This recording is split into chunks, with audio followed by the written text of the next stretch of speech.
Motion Property, we are a real estate agency out here in South Melbourne, Victoria. Our business is split in two parts, one of them being sales, the other one is property management.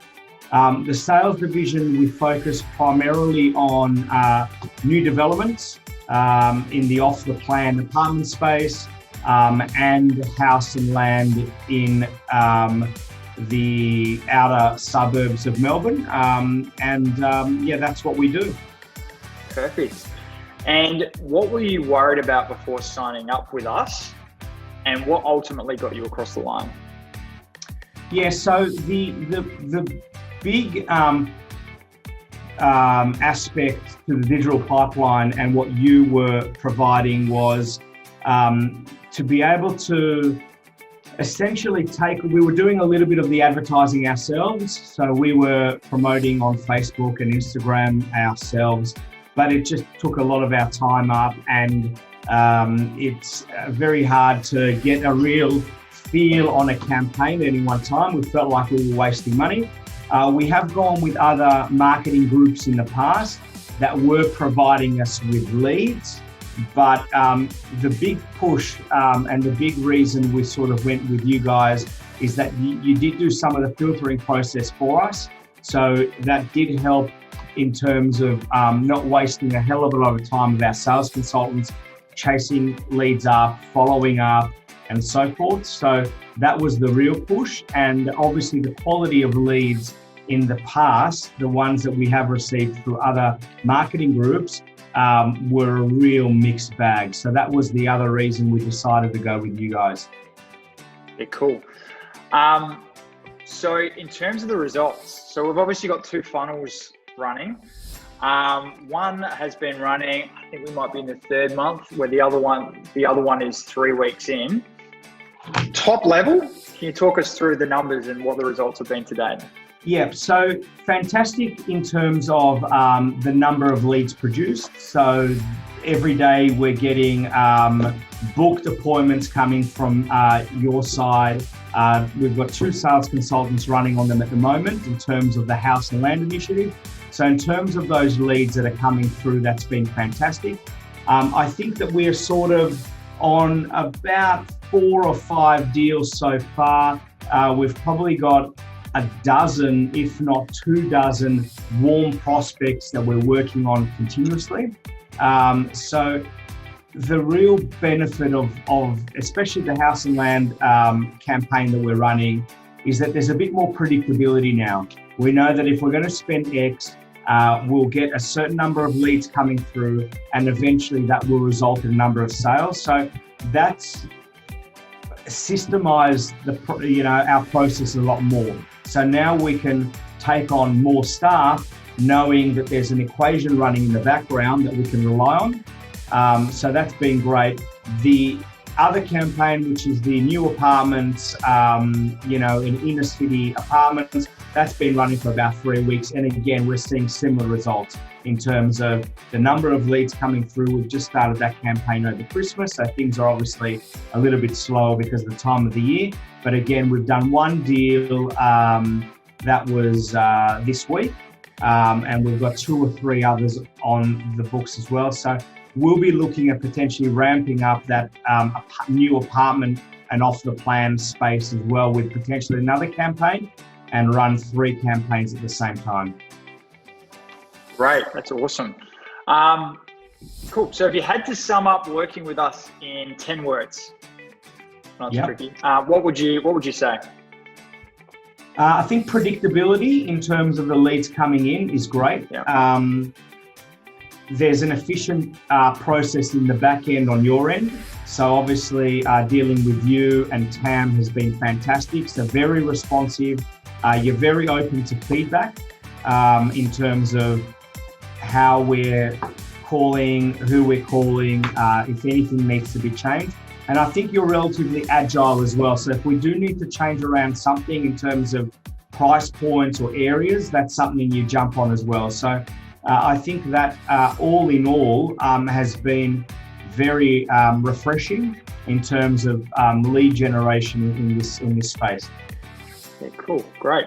Now, I think your two salespeople had mixed experiences with Facebook leads in the past. Maybe not, I'm reading into it, but how did you get their buy-in and how did you get them really committed to working with a new system, a system that was slightly different potentially than what they've done in the past?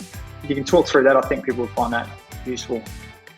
Well, listen, I mean, they're mostly interested in leads. So as soon as I said to them that you'll be generating brand new qualified leads, listen, there wasn't much need to twist their arm.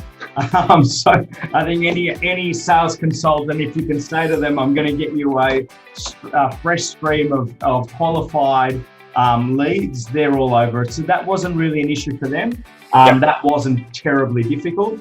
But yes, they have had to get used to the system, and the system's not complicated. They get emailed with a new booking. It still does require obviously work on their end. They still have to call the buyer and do all the heavy lifting. So I'm not saying these are leads necessarily that are, don't require any work, but there was no issue getting their buy-in.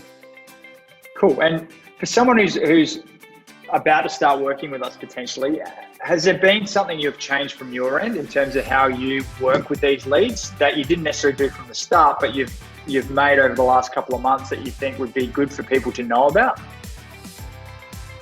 I think that if someone's new to you, I mean, listen, there isn't a 12 or 24 month commitment with you guys. You were very open at the start saying, listen, it's a 3-month commitment, or maybe even said 1 month at that time.